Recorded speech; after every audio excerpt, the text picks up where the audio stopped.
Dito sa Papa Dudut Stories, ikaw ay hindi nag-iisa.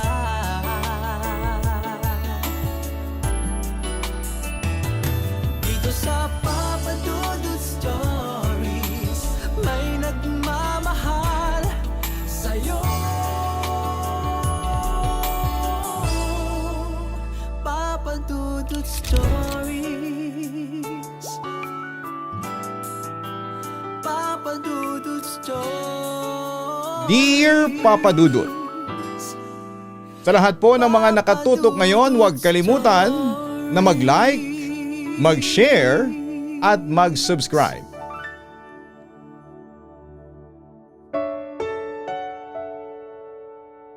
Isang magandang araw po sa inyong lahat.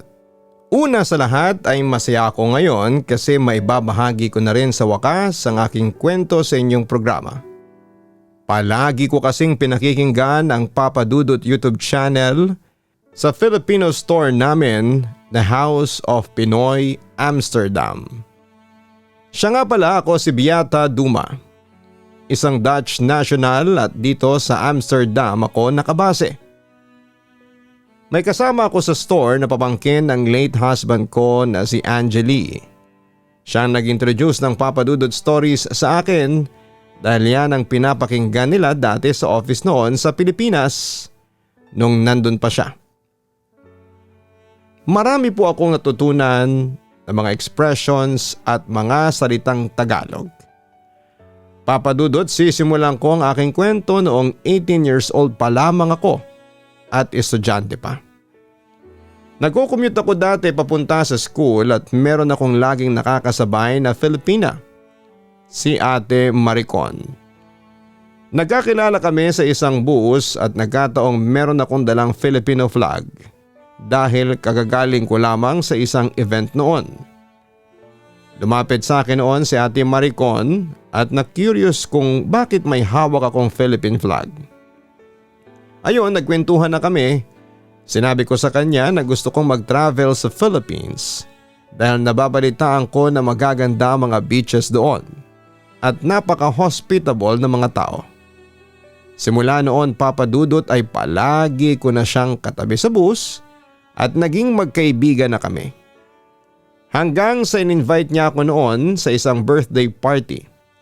That was December 2001.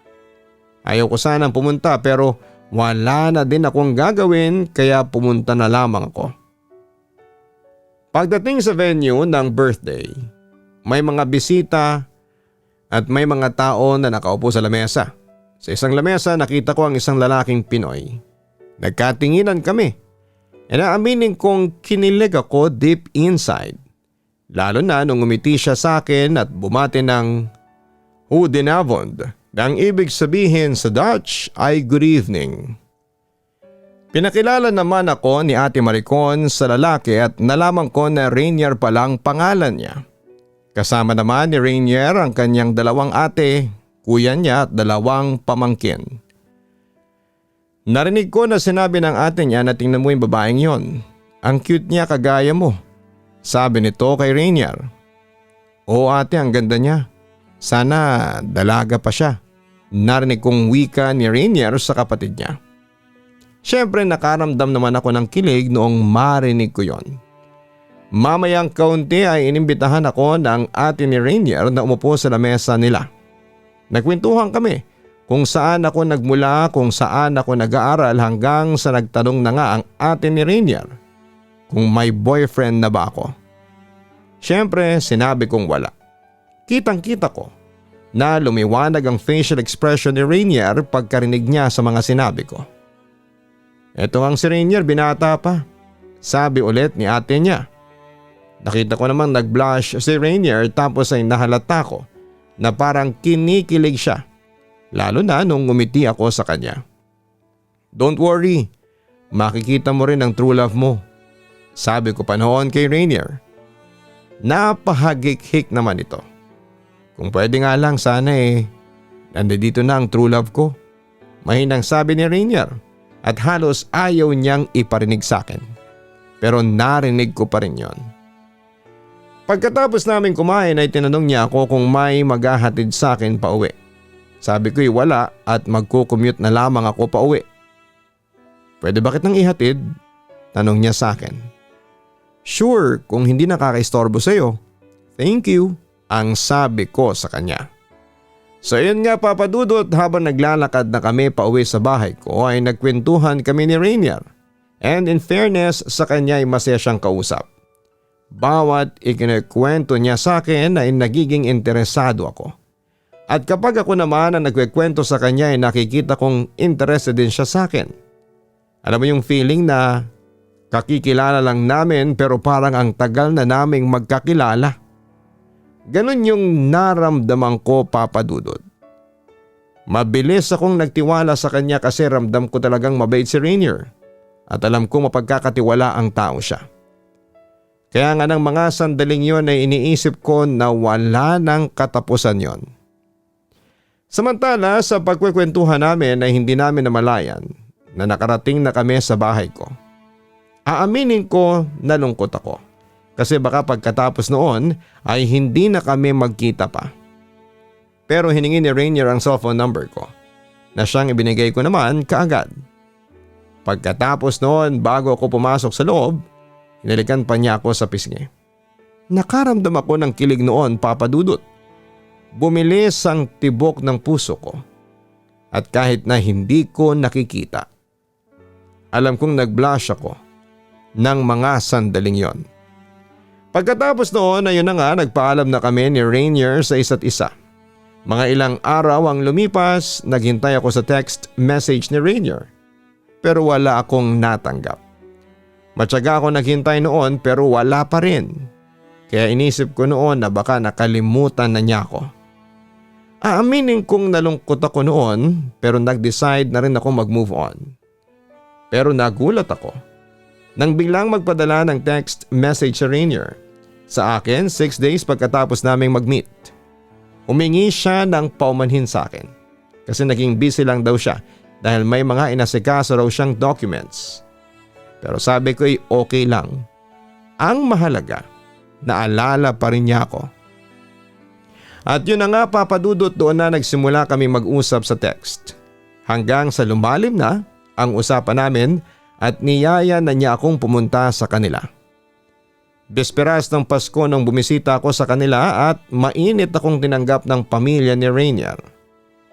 Naging bahagi ako ng kanilang salo-salo bago magpasko at yung tinatawag na Noche Buena. Kwentuhan, tawanan at kulitan ang namayani noon sa bahay. Doon ko na nakilala ang pamilya niya at ramdam kong totoo ang ipinapakita nilang pagtanggap sa akin. Pagkatapos noon ay lalong tumibay ang pagkakaibigan namin ni Rainier hanggang sa maramdaman ko na lamang na parang na-in-love na kami sa isa't isa. Lumipas sa mga buwan, naging masaya at maayos naman ang aming friendship. Pero that time ay may mga tuksuhan nang nagaganap. Madalas kaming pagkamalan ni Rainier na magkasintahan dahil sa closeness namin. Yung mga kaibigan kong Dutch at mga kaibigan naming Pilipino ay isang napapansin sa amin na mukhang nagkakamabutihan na raw kami. Although palagi kong sinasabi na friends lamang kami ni Rainier kasi hindi pa naman niya ako nililigawan, pero palaging sinasabi ng mga tao sa paligid namin na bagay daw kaming dalawa. Pero Papa Dudut, isang pagsubok ang dumating sa amin ni Rainier. Inamin niya sa akin na wala pala siyang legal na dokumento sa lugar namin dahil expired na ang tourist visa niya. Meaning, illegal na ang stay niya sa Netherlands. Nagpa siya si Rainier na babalik na lamang sa Pilipinas. Pero nalungkot ako at hindi ko alam kung ano ang mangyayari sa aming dalawa. Pero wala akong lakas ng loob na tanungin siya tungkol sa bagay na yon. Pero Papa Dudut, ayokong mawala siya sa akin kaya sa huli nag-decide na akong magtapat sa kanya. I love you, Rainier. Please don't leave me. Sabi ko noon sa kanya. Naiyak pa ako noon habang sinasabi yon. Pero pinunasan niya ang mga luha ko. Please wag kang umiyak. Lalo ko nalulungkot at nasasaktan. Sabi niya sa akin. I can help you na maging legal dito sa Netherlands. Pangungumbinsi ko sa kanya. We can marry and be my husband hanggang sa maging Dutch citizen ka na. Sabi ko pa noon. Beata, ayokong gamitin ka para lamang magkaroon ako ng legal status. Nahihiya ako sa iyo. Napakabait mong tao. Wika niya sa akin. But I love you. Please wag mo kong iwanan. Ang sabi ko sa kanya. Samantala sa pag-uusap namin yon, inamin din niya sa akin na mahal din niya ako. Kaya lalong ininsist ko sa kanya na hayaan niya akong tumulong sa kanya. Papadudot, ayokong ma-deport si Rainier kaya sinubukan ko siyang kumbinsihin sa mga nilatag kong plano para sa kanya. Sa uli napagdesisyonan namin na magpakasal na lamang sa Pilipinas. May part-time job ako noon sa supermarket nang mag-decide akong mag full-time job na dahil yan ang isa sa mga requirements para ma-invite ko ulit siya papunta dito bilang asawa. Lumipas pa ang ilang buwan, inihanda ko na mga papeles ko. Pagkatapos nun ay sumama na ako kay Rainier pa uwi ng Pilipinas. Kasama rin namin sa pag-uwi ang ate niya at si Rainier. Si Rainier po lahat ng gumastos. Papadudot, pagdating ko sa Pilipinas, aaminin kong nabighani ako sa lugar at sa mga tao at sa salita ninyong Tagalog at Waray. Kinausap ako ng asawa ko ng salitang Waray at nagka-interes ako. Pagdating namin sa Tacloban, sinalubong kami ng future mother-in-law ko at umuwi ng Giwan. At nagulat ako na meron na palang nakaplano sa aming kasal. At natuloy ang aming kasal sa lugar nila sa Giwan, Eastern Samar noong October 16, 2003. Pagkatapos ng kasal ay bumalik na ako ng Netherlands. Bigla akong nalungkot kasi kailangan namin mag-sacrifice kaming dalawa at naiwan si Rainier sa Pilipinas. Pagbalik ko dito sa Netherlands, inasikaso ko kaagad ang mga dokumento niya para makasunod siya sa akin. Na-approve ang visa niya noong February 2004 at nakarating siya sa Amsterdam noong March 2004. Sinuportahan kami ng magulang ko at sila ang sumagot ng ticket niya dahil hindi na sila naka-attend ng kasal namin. Ayaw ko kasi na matagalan si Rainier sa Pilipinas dahil diabetic siya. Nakahanap kami ng bahay at doon na kami nagsimulang bumuo ng isang pamilya. Dumating ang aming munting anghel sa buhay namin. Si Rena na ipinanganak noong July 15, 2005. Nakahanap naman si Rainier ng trabaho as a warehouse assistant at doon na nagsimula ang aming masayang pamilya. Nakapagbakasyon ulit kami sa Pilipinas noong July 2006 tapos ay naulit pa ito every other year. Papadudot, hindi ako nagkamali ng desisyon na piliin ko si Rainier bilang asawa ko. Dahil bukod sa responsableng ama siya ay ramdam ko na mahal niya ako at ang anak namin. Minsan hindi naiiwasang nagkakatampuhan kami pero madali ding nare-resolve kasi malambing ang asawa ko. Madalas niya akong sinusuyo at tinuring talaga niya akong reyna ng buhay niya. Kaya naman malaki ang pasasalamat ko sa tadhana dahil ibinigay niya sa akin ang tamang lalaki. Yun nga lang, bawat sayang nararamdaman namin ay may kalakip ding pagsubok. Nagsimulang manghina si Rainier, bahagyang bumagsak ang katawan niya. Noong una'y palagi niyang sinasabi sa akin na okay lang siya at simpleng laglat lang daw ang nararamdaman niya. Pero syempre bilang asawa at may concern sa kanya, sobra akong nagwo-worry. Hanggang sa tuluyan na siyang naratay noon sa sakit. Kaya agad ko na siyang dinala noon sa doktor. October 2007 nung nalaman namin na may sakit si Rainier sa kidney at kailangan siyang i-dialysis 3 times a week. Bukod roon ay nalaman namin na buntis ulit ako sa pangalawa naming anak. Oo, masaya kaming mag-asawa kasi madadagdagan ng isa pa ang pamilya namin. Pero napapalitan nyo ng kalungkutan kapag nakikita kong pinapahirapan si Rainier ng kanyang sakit.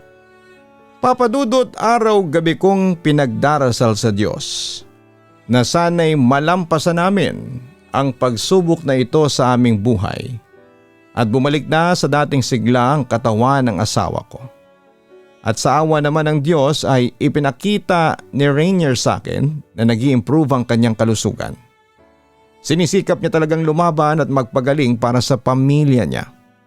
Samantala pinanganak ko ang aming pangalawang munting anghel na si Grace noong June 23, 2008. Umuwi pa rin kami sa Pilipinas at tuloy pa rin ang dialysis ni Rainier sa Tacloban City sa St. Paul Hospital. Habang nandoon kami sa Giwan, Eastern Samar, may maliit na farm ang asawa ko na pinapaalagaan niya sa mga kamag-anak niya. Kapag nasa Pilipinas kami ay doon kami lumalagi at masasabi kong masarap mabuhay sa probinsya ng Pilipinas. Hindi man kalamigan tulad sa Netherlands, pero masaya. Libangan naming manood ng sabong o di kaya ay panoorin yung mga batang naglalaro sa kalsada at yung mga magsasakang dumaraan sa kalye kasama ang kanilang mga kalabaw. Fast forward 2010, nasa Netherlands ulit kami ng asawa ko nung nalaman ko na buntis ulit ako sa pangatlo naming anak. Ipinanganak ko ang aming pangatlong munting anghel na si Rainier Jr. At para may extra kami, nagluluto kami ng Filipino food para sa mga kilala namin dito sa Netherlands at si Rainier ang gumawa ng sariling recipe ng longganisa. Ilang beses kaming nagtry ng iba't ibang klase ng recipe para lamang mabuo namin ang aming signature recipe hanggang sa nakuha din namin ang tamang timpla at nagtry kaming ibenta sa mga Filipino dito sa Netherlands. Nakabenta kami ng iilan hanggang sa yung iba ay nag-order sa amin at nagkaroon na kami ng mga regular customers.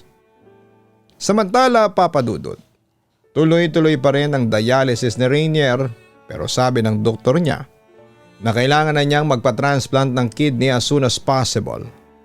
Mahabang waiting list para sa kidney transplant. Sobrang saya namin noon na may tumawag April 2014 na may available ng kidney sa hospital para sa asawa ko. At naoperahan na si Rainier noong April 19, 2014. Kinabahan kami dahil hindi muna gumana ang bagong kidney pero pagkatapos ng isang buwan, nag-adjust naman ang bagong kidney niya at hindi na niya kailangang mag-dialysis. Pagkatapos ng isang taon ay umuwi ulit kami ng Pilipinas at nag-celebrate ng first year anniversary ng kanyang pangalawang buhay dito sa Pilipinas. Naging maayos na ulit ang buhay namin. Sa kabilang banda, ibinigay ni Rainier sa akin ang iba pa niyang recipe ng longganisa na siyang isinama namin sa aming itinitinda. And as expected, nag-boom talaga ang negosyo namin dito sa Netherlands.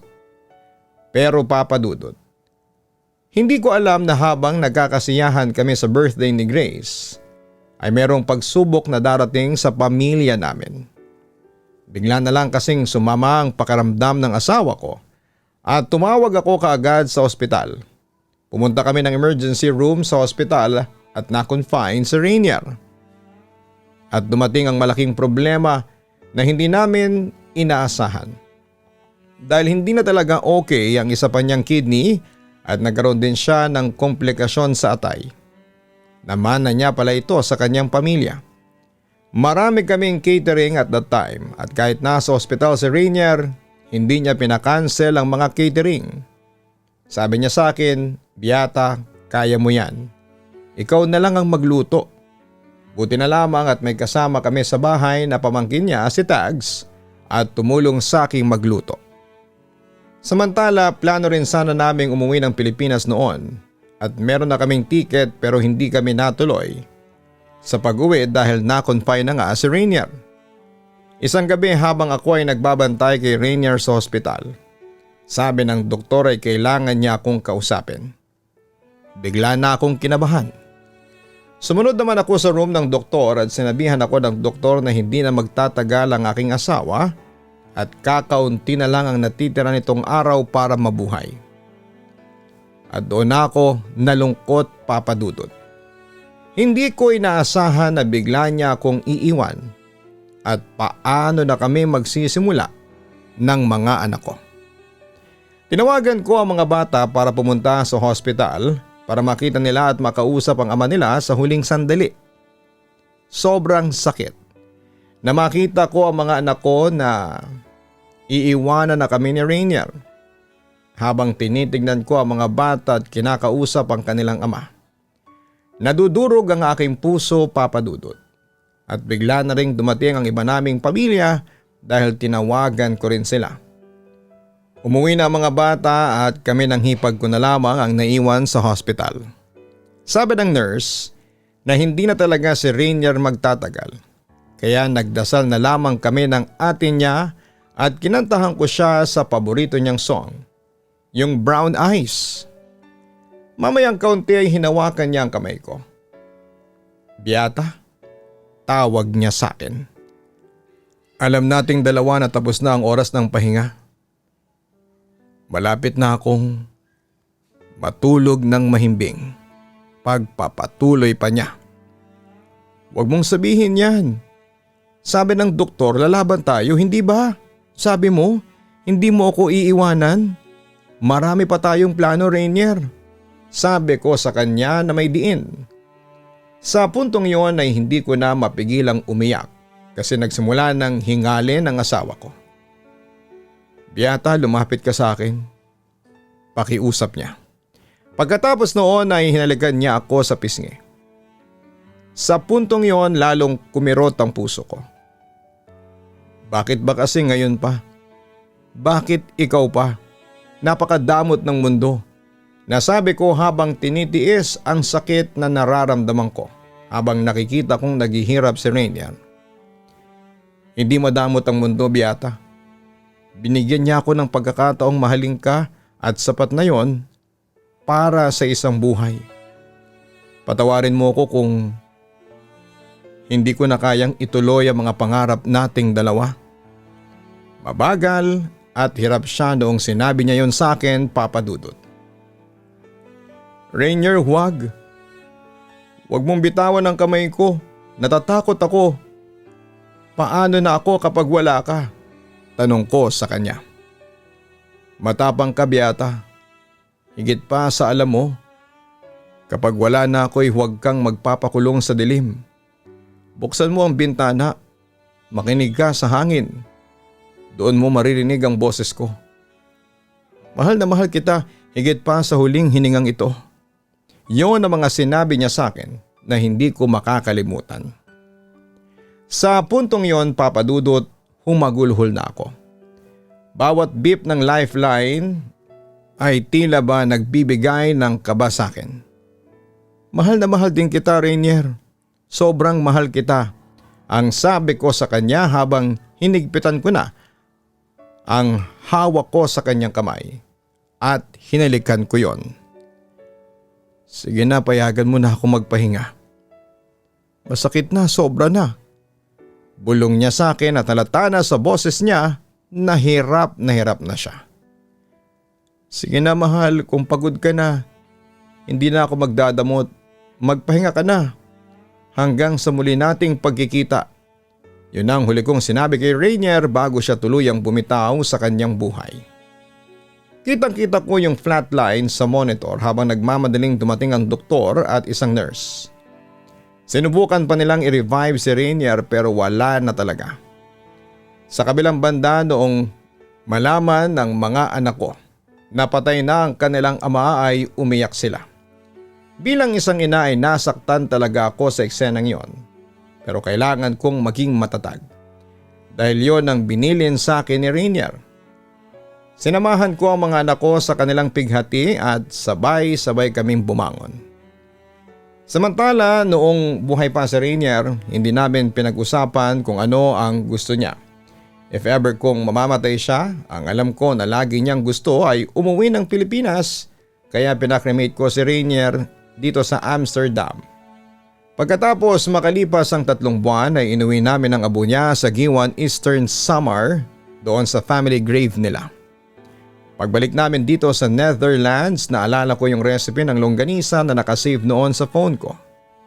Kinausap ko ang butcher namin at pumayag siya na sa kanyang store ako gagawa ng longganisa.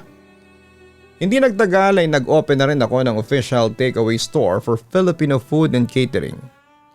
Sa ngayon ay gumagawa pa rin ako ng longganisa at marami kaming customer na Filipino sa store namin at nag-o-office pa rin ako at tuloy lang ang aming business at sa awa ng Diyos, 5 taon na ngayon ang business ko. Napalaki ko ang mga anak ko ng maayos at may respeto at magkakasama pa rin kami sa ngayon. Samantala ramdam ko pa rin ang presensya ni Rainier saan man kami magpunta ng mga anak ko. Siguro'y binabantayan pa rin niya kami hanggang ngayon. Palagi naman namin siyang ipinagdarasal sa Diyos ng mga anak ko. Sa kabilang banda hanggang ngayon ay nagwawaray pa rin ako sa mga bata para hindi nila makalimutan at umuuwi pa rin kami sa Giwan Eastern Samar. Actually, uuwi kami ngayong July. God willing para mag-attend ulit kami ng death anniversary ni Rainier. At ito ang kwento ko, Papa Dudut. Sa gitna ng mga pagsubok sa buhay, nanatili pa rin kaming matatag dahil alam naming nariyan ng Diyos para tulungan kami. At alam kong binabantayan din kami ni Rainier. Muli maraming salamat and God bless po sa lahat ng bumubuo ng inyong programa. Magandang araw po sa inyong lahat. Lubos na gumagalang, Beata. Maraming salamat kay Beata sa iyong pagsulat sa aming programa. Napakaganda ng kwento ng love story ninyo ni Rainier. At kahit na maraming pagsubok ang dumating ay hindi kayo sumuko at nanatili kayong matatag. Tunay ang iyong pag-ibig sa iyong asawa dahil hindi mo siya iniwan sa kanyang laban. Sinamahan mo siya hanggang sa huli. Maaga man siyang kinuha ng ating Panginoon pero naging makabuluhan ang buhay ni Rainier dahil sa iyo. Maaga mang lumisan ang iyong asawa pero naniniwala ako na hindi kanya pababayaan at nariyan palagi ang Panginoon para bantayan kayo ng iyong pamilya.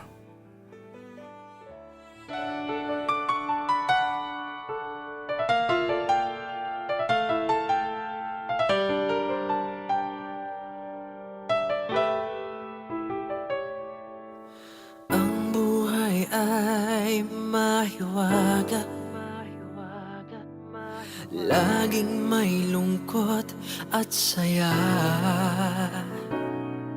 sa Papa Dudut Stories. Laging may karamay ka.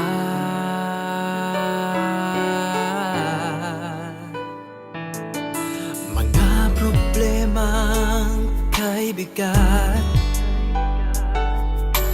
dito ay pakikinggan ka. Sa Papa Dudut Stories, kami ay iyong kasama. Dito sa Papa Dudut Stories, ikaw ay hindi nag-iisa.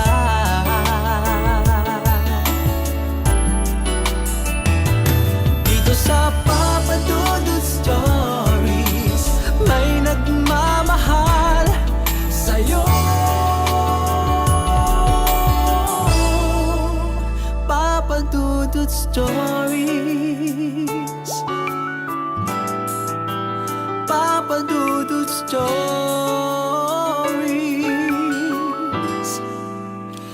Papa Dudut Stories.